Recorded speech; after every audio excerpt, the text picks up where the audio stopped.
Hello everyone, I'm Marcy. Welcome back to my channel. I'm just about to finish my first year in my Hobonichi 5-year journal, and I thought a lot of people might be starting one in January. So I decided to make a video with some inspiration for you.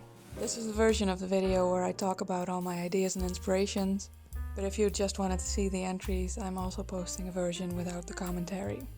Now, I recently got hired to do a very big drawing job, and now I suddenly don't have any time to vlog anymore. So let's watch some snippets of my life while I talk about what this journal is all about.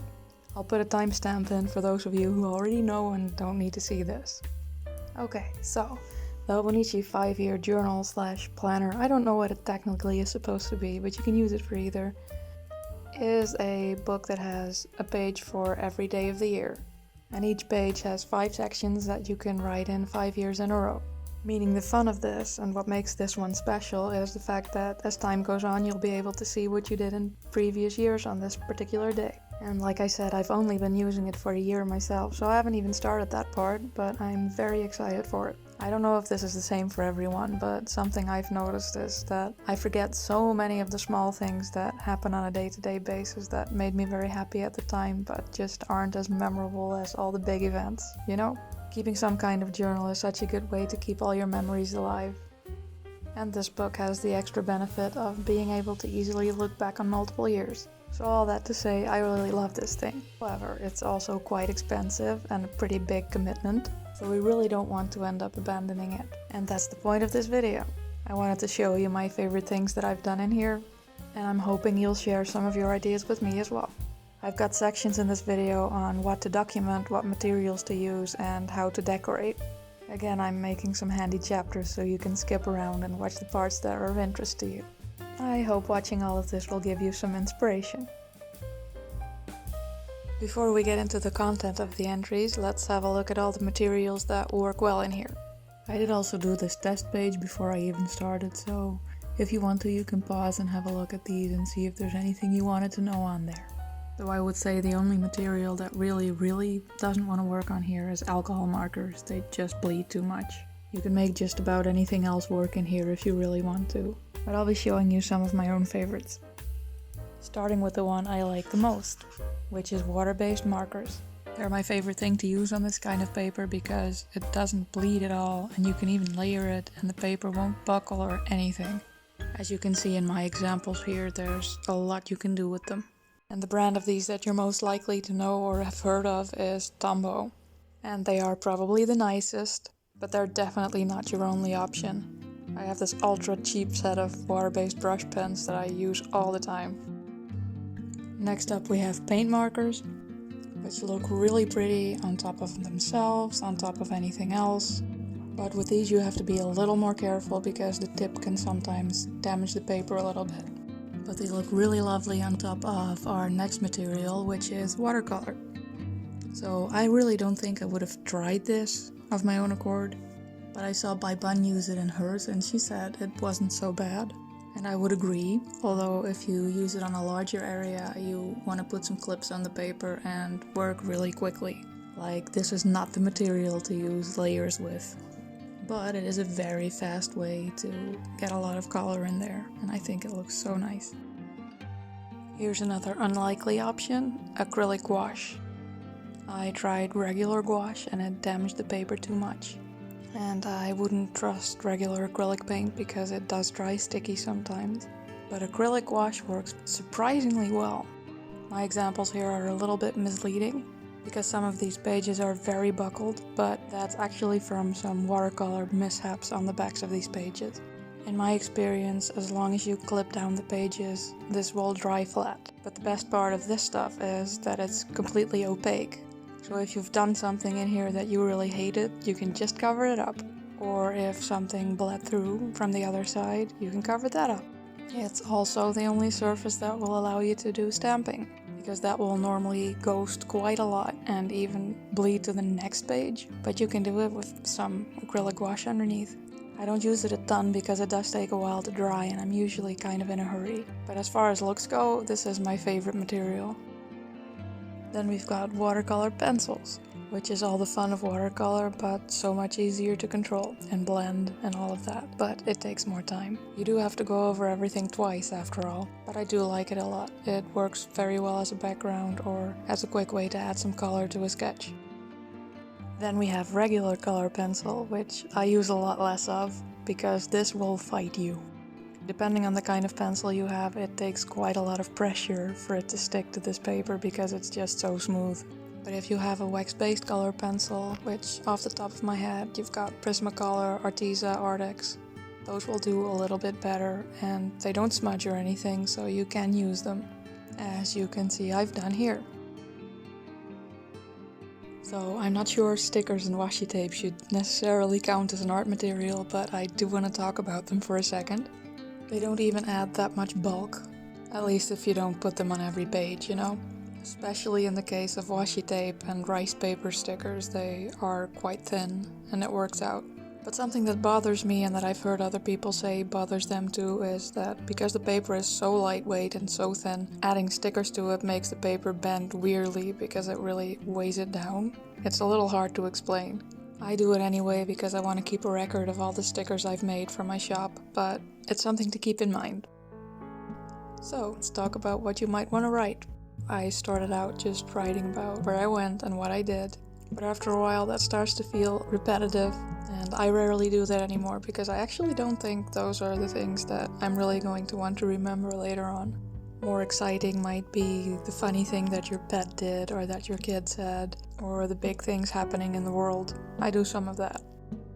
One of the probably more obvious ones is all the things that you buy or that you've been given. Doing this really makes me appreciate things more and remember them as well. As you can see, my favorite way to document these things is to draw them. And I also think that's a very, very fun way to practice drawing. Because it's small, it's not that detailed, and it's quick. But obviously you don't have to, you could just write about them. Maybe try it and see if it helps you keep track of the things you purchase a little bit better. Next, I do have a category of activities which touches on what I said before. I do like to write about when I see people or what I'm doing for entertainment. With that, it's a lot of fun to go a little bit more in depth about it. I like to write down what I talked about with my friends, or what I like about the video game I'm playing, or what drink I like to have the most at the time, that kind of thing. And of course I document what I make our jack-o'-lanterns look like every year. Next up we have reviews. I watch so many movies, shows, I read so many books that I tend to not remember that many of them. And I think that's kind of a shame, so that's why I keep track of them in here. Even if I really hate something, I think it's kind of funny to look back on it. And I have no way of really knowing this yet because I've only done the first year. But I think these little reviews are probably going to be my favorite thing to look back on because they'll be a fun little prompt to look at a game again or read a book again that I really liked. So, you know how they say it's the little things? That's why I like to document those. A really fun way to fill the spaces of a day is to write down or draw all the things that you thought made the day special, and they create very tangible memories. It's pretty similar to gratitude journaling, really, because if you spend your whole day looking for things you might want to document, you're much more aware of how comfortable your shirt is and how delicious your sandwich is and all these things. So these pages make me the happiest to do. They are also a little bit more time consuming, I have to say, but I think they might do the same for you. Another similar thing you can do is to document what a typical day looks like for you, because that's also something that changes over time and that could be really fun to look back on. I got this idea from people doing an hourly comic on Instagram. I've just got these very tiny drawings of anything that's going on at the time. But again, you don't have to. I realize I'm an illustrator and not everybody is, so if you want to write about that, you can do that instead. And this is a topic I think can actually be really beneficial to your mental health. Because if you are someone who is very achievement focused and often find yourself looking at your life thinking, oh, I didn't do anything today, then documenting what you are doing throughout the day might help you realize that you do a lot more than you think you do. It does for me. If you don't want to carry the book around all the time, I suggest taking some notes about what you're doing and then just putting all the entries in at the end of the day. Now let's move on to decoration, because sometimes you just don't have that much to say. Probably the easiest thing to do is to write the most memorable thing about the day in a very big font, like here. And I've started keeping a sample page with all the fonts that I like to use for this. I really recommend that, it's a time saver. Plus, if you want to be in here every day to make something, it's nice to not have to think about it for too long, so it's very helpful to have a little sample page like this. In fact, you may have noticed I do something like that for most entries in here. Testing new supplies is also a nice way to add to an entry. It's another type of entry that doesn't require a lot of planning at all, and it tends to look quite pretty with not a lot of effort at all. I found that a lot of these are my favorite entries in the whole book, and I think there's just something very satisfying about a color swatch. Is that just me? Next, there's always that space at the top, and I like to add a little border to that. The fast and easy way to do that is to add a washi tape, but you can also make it look like a washi tape with just a couple of markers and a simple pattern. I'm sharing a few examples here, but if you really want a lot of inspiration for borders, try the planner and bullet journal community, because they do a whole lot of that. I like to theme my own mostly around holidays and seasons. Something quite similar to a border now, a pattern. That's an addition that can be as simple or as complicated as you like, really. I like to do them when the day wasn't that eventful, but I did see something pretty. And sometimes, like the example you're seeing now, I like to color a small area on the page and put some themed doodles on it. And as a little bonus idea, if you add some gray marker to the bottom of this, it'll look like torn paper. The next idea sort of relates to that, and it is pretend stickers. You could just do some small drawings and call it a day, but add a thin black outline and a gray shadow to one side of it, and now it's a sticker. Out of all the ideas, this one is probably the most superfluous, but I just really like the way this looks. It's one of the simplest ways as well to make a somewhat boring entry look a little bit more interesting. The next thing I like to do is to create a simple landscape or an image of the sky. I like entries like this because instead of the actual things that happen, they capture a mood, which is so much harder to capture without taking a photo. And that's it for everything I like to do in here. As a final addition, I'm doing a little inspiration section with my own favorite entries. I hope you've gotten something out of this video, and I'd love to hear what you do in your own planners and journals. Enjoy this look at my favorite pages, and see you in the next one. Bye!